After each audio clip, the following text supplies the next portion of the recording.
हिंदू धर्म में ऐसी कौन सी बात है जो बहुत विस्फोटक है लेकिन छुपी हुई है कि उसका खुलासा करेंगे तो बड़ा विस्फोट हो जाएगा। ये जो मुरारी बापू के प्रकरण में जैसे आप देख रहे हैं ना, कि जान रहे हैं कि हमारा शास्त्र यही है, हमारी परंपरा यही है, फिर भी मनमाना कर रहे हैं। जानते बूझते भी अपराध को जारी रखा जाता है तो उसको प्रज्ञा अपराध कहा जाता है। वो वैसा ही है जैसे कहावत है ना कि पंचों की आज्ञा सिर माथे लेकिन नाला यहीं बहेगा।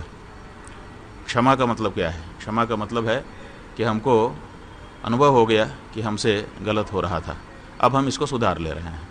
ये क्षमा याचना है कि हम भावना में आकर के यहाँ पूजा अर्चना कर रहे थे, कथा करने के लिए बैठ गए थे, लेकिन आप सब विद्वानों के द्वारा शास्त्र वचनों का ध्यान दिलाए जाने पर अब हमको इस बात का अनुभव हो गया कि ये हमारी तकनीकी त्रुटि थी, धर्मशास्त्र विरुद्ध कार्य था।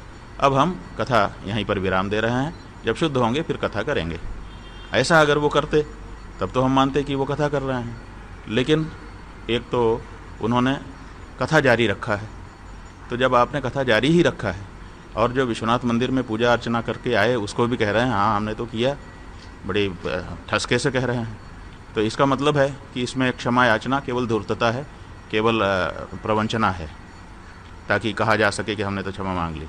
और क्षमा मांगी उसी समय कैसे कह रहे हैं कि हमारे पास भी शास्त्र है और हम खुलासा कर देंगे।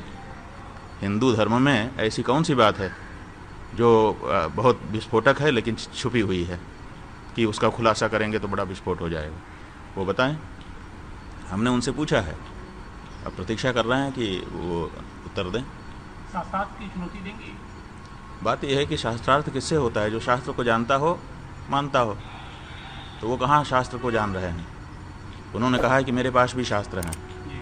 मेरे पास उनके पर्टिकुलर प्राइवेट शास्त्र हैं क्या उनके पास? तो पहले वो अपने शास्त्र के ज्ञान के बारे में कुछ बताएं। उनके सहयोगी ने जो मनुस्मृति का श्लोक 5वें अध्याय के 58वां श्लोक भेजा था, वो तो हमने मनुस्मृति निकाल करके देख ली, उसमें है ही नहीं है। तो आप पता नहीं कहाँ का श्लोक मनुस्मृति के नाम पे परोस देते हैं। तो उनकी शास्त्र ज्ञान की बात क्या है? शास्त्रार्थ उससे होता है जिसकी शास्त्र में प्रवेश, जिसका शास्त्र में प्रवेश हो। लाखों अनुयायी हैं, इसीलिए तो हम लोगों को क्यों बोलना पड़ता है? हम लोगों को बोलना इसीलिए पड़ रहा है कि इसका प्रभाव सनातनी समाज में जाता है। सनातन समाज के लोग वैसे ही पाश्चात्य संस्कृति से प्रभावित हैं, अब वो अशुचि वगैरह व्यवस्था को नहीं मानना चाहते हैं।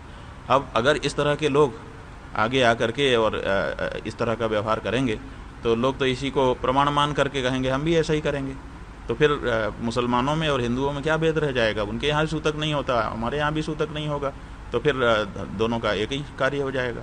फिर काहे का धर्मांतरण और काहे का वैशिष्ट्य। गुरुजी, मुरारी बापू ही नहीं बल्कि बागेश्वर धाम का भी एक जो धर्माचार्य हैं, संत हैं लोग। अब इसमें हम कुछ नहीं कहेंगे। देखिए, हमारा ये कहना है, ठीक है, हमारा ये कहना है कि इनके अनुयायी लोग अगर कोई कीमती चीज़ इनको दे देते हैं तो उसको धारण कर लिया होगा। खरीदा ही है, पैसे का ही दुरुपयोग कर रहे हैं, अभी तो ये प्रमाण नहीं आया है।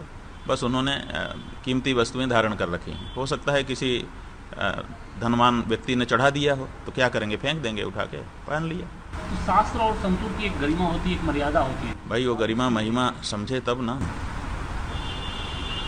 उनको चाहिए कि जिस परिस्थिति में है उसके अनुसार इस बात का ध्यान रखें कि लोग इसका गलत अर्थ लगा सकते हैं, लेकिन अगर वो नहीं लगा रहे हैं तो केवल कीमती वस्तु उन्होंने पहन ली है, इतने मात्र से हमको दोषी उनको नहीं कह सकेंगे। लेकिन देश में भी पहने, विदेश जाने पर ही पहन के जाना, ये एक तरह से दिखावा हमको लगता है कि अब भाई अब क्या कहा जा सकता है। हाँ, उथल पुथल मचा हुआ है। कहीं प्लेन क्रैश हो रहा है, कहीं हेलीकॉप्टर क्रैश हो रहा है, कहीं युद्ध चल रहा है, कहीं कुछ चल रहा है। एक धर्माचार्य की दृष्टि से क्या देखते हैं, किस तरह से? देखिए, हमारे यहाँ धर्मशास्त्र में कहा गया है कि जब प्रज्ञा अपराध होने लगता है तो इस तरह की समस्याएं आती हैं। प्रज्ञा अपराध का मतलब है कि हम जानते हैं कि ये गलत है, फिर भी हम करते हैं। ये मुरारी बापू के प्रकरण में जैसे आप देख रहे हैं ना, कि जान रहे हैं कि हमारा शास्त्र यही है, हमारी परंपरा यही है, फिर भी मनमाना कर रहे हैं। तो ऐसे ही दूसरे मामलों में दूसरे लोग भी कर रहे हैं, मनमानापन बढ़ता चला जा रहा है। तो जब जानते बूझते भी अपराध को जारी रखा जाता है तो उसको प्रज्ञा अपराध कहा जाता है। और जब प्रज्ञा अपराध बढ़ता है तो पूरी दुनिया में इसी तरह से समस्याएं आने शुरू हो जाती हैं और धीरे धीरे बढ़ती हैं और बढ़ करके फिर दुनिया नाश की ओर पहुंचने लग जाती है।